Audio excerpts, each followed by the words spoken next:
Now those punches were rubbish.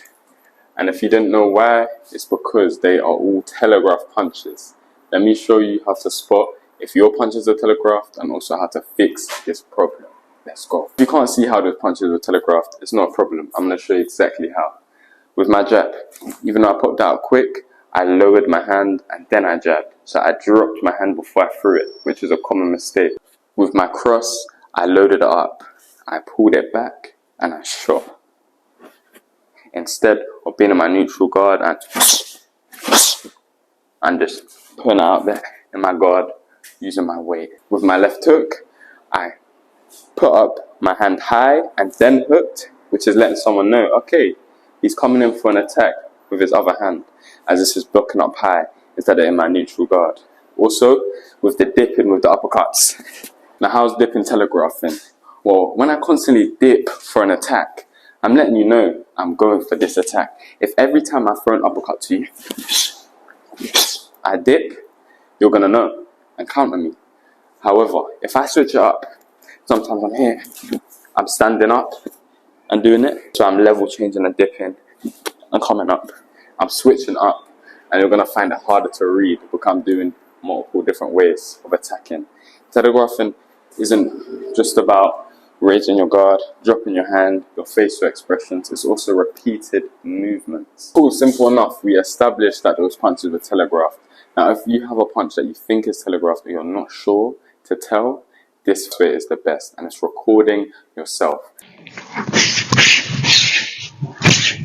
Now, this could be when you're shadowboxing, moving around, doing your thing, or it could be when you're on a heavy bag, and you're just gonna look at your technique. Now, when you throw, you give away what you're gonna do.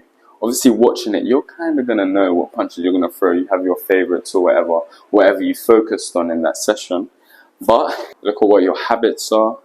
If you drop your hands before a certain punch, if you load up a certain punch, your face, all of this stuff, take this into account.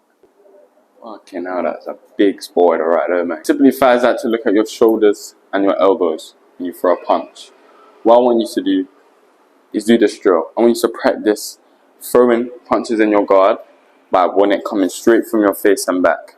I want your shoulders tucked in, and all you're going to do is run through all your punches. Jab, cross, uppercut, obviously twist that foot, uppercut, right uppercut, lead hook, rear hook, just like that. Simple, just come from your guard. I want you to repeat that.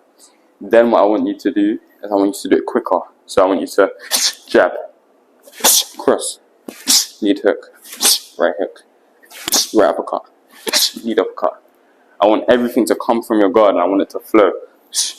Everything should come from your guard. Don't get it. Even if you're not posting stuff online, please, please, please always record your progress no matter what you're doing, especially with boxing. I'm someone that believes technique is everything. You know what they say, style makes fights. But if you're just doing this like me, you know, for fun and whatever your reasons are, record everything, break it all down. See, when I throw my hook, is it coming back, then coming out? Everything should be coming from your guard. It's going to be harder to see and harder to tell. And then when you spar, you can watch it back and see if you're doing everything right, or when you're just training. When people punch, they speak to you with their shoulders and they love to tell you what punch is coming.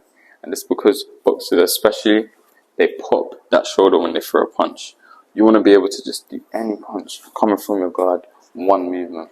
Now, a way for you to make some of your predictable habits, like dipping, and turn it into unpredictable habits, is, let's say I'm fighting you, alright?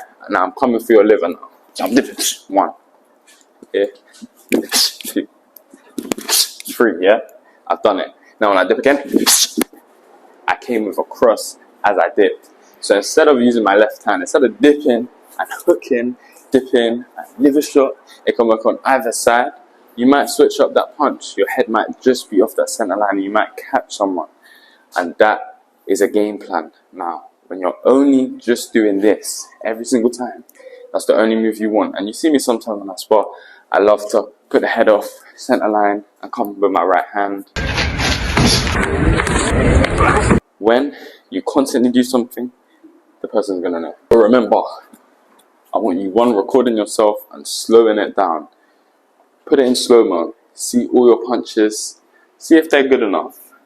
And see if you're actually telegraphing the punch that's coming. See if you're loading up. See if you're only doing one movement for one punch. See if it's coming from your guard straight, which is good. Another thing you can do, speaking of coming from your guard, is drilling it into you. How about you do 50 punches? Yeah? For every single type of punch, you do it 50 times. In normal speed. So slow,